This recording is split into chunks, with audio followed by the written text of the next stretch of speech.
Europe is in trouble. Debt is surging. Populations are aging. Innovation slowing. Investment drying up.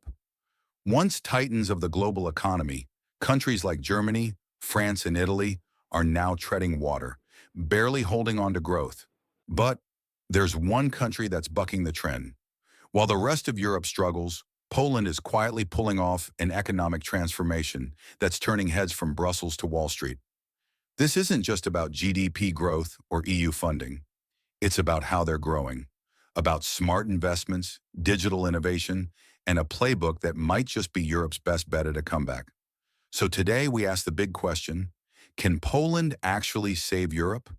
Let's unpack what's really happening, the rise, the risks, the realities, and why this country, long underestimated, might just be writing the blueprint for the continent's revival. Poland's economic transformation is nothing short of remarkable. In 1990, Poland was a poor satellite state of the failing USSR with a GDP per capita of around $1,700. That was less than 10% of Western Europe at the time. Fast forward to today, Poland is the fastest growing major economy in Europe. How did this happen? The story starts with Poland's approach to post-Soviet transition. Unlike Russia or Ukraine, which jumped headfirst into radical economic reforms, often handing over state assets to oligarchs, Poland took a measured, competitive approach. Instead of chaotic privatization, Poland encouraged public offerings, foreign investments, and even employee stock ownership plans. It wasn't glamorous, and for years it looked like a slow grind. But over time it worked. This deliberate strategy reduced corruption, promoted competition, and slowly rebuilt trust in market institutions. And it paid off. Poland joined the European Union in 2004, and that accelerated everything. The country became the largest recipient of EU cohesion funds, pulling in over 213 billion euros since its accession. That's more than any other EU country. But Poland didn't just accept EU money, they used it wisely. Instead of vanity projects or bloated bureaucracies, Poland invested in infrastructure, digital systems, education, and innovation. They poured funding into ICT, information and communication technologies, a sector that has grown to $26.5 billion, employing over 430,000 people and seeing consistent 4% year-on-year growth. They turned cities like Warsaw, Krakow, and Wrocław into emerging tech hubs, attracting international companies like Google, Microsoft, and NVIDIA. And their automotive industry? Now 11% of total industrial output, supported by foreign giants like Fiat, Toyota, and Volkswagen, all betting big on Poland's shift to electric and smart vehicles. But the real genius wasn't just in what Poland built, it was how they built it. While many EU countries stagnated or fell into crisis, Poland maintained a flexible currency, the zloty, kept debt under control, and implemented smart tax incentives, like zero income tax for workers under 26, helping to keep young talent at home. Poland's growth wasn't accidental. It was strategic. And now, it's impossible to ignore. Let's zoom out for a moment. Europe, as a whole, is facing a major identity crisis. The Eurozone is struggling with a one-size-fits-all currency designed to serve both wealthy exporters like Germany and fast-growing economies like Poland. This imbalance has caused chaos in the past. Remember Greece? Spain? During the financial crisis, they couldn't devalue their currency because they didn't have one. Their economies were shackled to the euro, controlled by policies that were better suited for others. Poland said no thanks. They joined the EU, yes, but they kept the zloty. That gave them autonomy over monetary policy. When inflation hit, they could respond faster. When external shocks loomed, they had tools to stabilize the economy. And unlike other recipients of EU funds who wasted billions on short-term projects or poor planning, Poland invested in long-term productivity.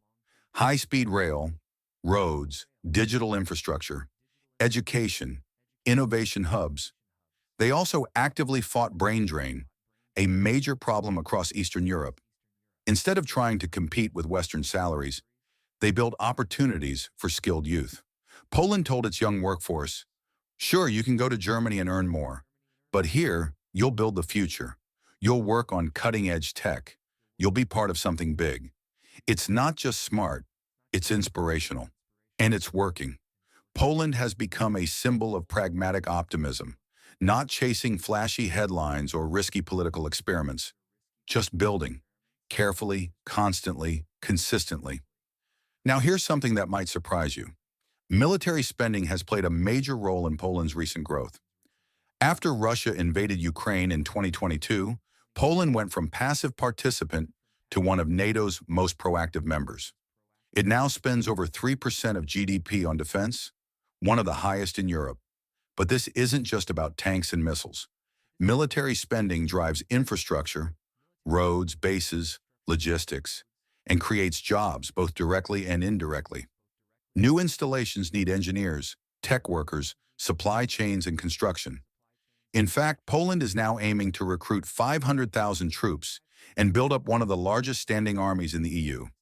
This expansion will reshape entire regions, economically and socially.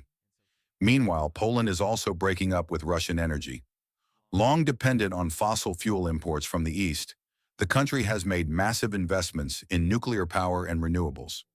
Its first nuclear power plant is already underway, a bold but necessary move for energy independence. Think about that. While the EU still debates long-term energy strategy, Poland is doing it. They're making tough calls, and they're building long-term resilience. And when you zoom out, military readiness, energy independence, infrastructure investment, it's all connected to economic strength. But let's not pretend Poland is flawless. There are big challenges looming, and they're not going away. 1. The middle-income trap. Despite rapid growth, Poland still hasn't reached high-income country status based on purchasing power parity. They're close, but they've been close for a while. And staying in this middle zone can be dangerous. It's a classic trap. Once wages go up, foreign manufacturers leave. Innovation slows. Growth plateaus. 2. Debt and military burden. While Poland has kept debt under control, for now, its recent military expansion is expensive. Military spending has grown 300% in a decade. That's hard to sustain, even with EU support and clever fiscal tricks like the Armed Forces Support Fund. Third, dependency on the EU. Let's be real, Poland has done amazing things with EU funding. But if that money slows down, or if political disagreements threaten its flow, the ripple effect could be devastating. The current budget runs through 2027. What happens after? Fourth, demographics. Yes, Poland's population is aging more slowly than Germany or Italy, but it's still aging. They'll need to automate, digitize, and upskill at breakneck speed to stay ahead. Fifth, geopolitical risks. Poland shares borders with Ukraine, Belarus, and the Russian exclave of Kaliningrad. Any escalation in the region could upend trade, investment, and energy flows overnight. In short, Poland's future isn't guaranteed, but if they play their cards right, they could do what no other EU economy has done in decades: grow sustainably, smartly, and securely. So let's return to our core question. Can Poland save Europe? That depends on what we mean by save. If we mean lead Europe into the next phase of economic growth, then yes, Poland is one of the most promising contenders. If we mean replace the influence of Germany or France, probably not. Those economies are still too large, too entrenched. But if we mean inspire Europe, show what's possible when you combine vision, policy, and pragmatism, then absolutely. Poland is proving that growth is still possible, that innovation isn't dead, that smart governance can actually work. They're showing that you don't need to be Silicon Valley to build a tech hub, that you don't need to be China to dominate manufacturing, that you don't need to be Germany to be a leader in Europe. And perhaps most importantly, they're showing what happens when a country believes in its people and gives them tools, not just slogans. As the rest of Europe wrestles with political gridlock, economic malaise, and rising skepticism, Poland is building, quietly, determinedly, unapologetically.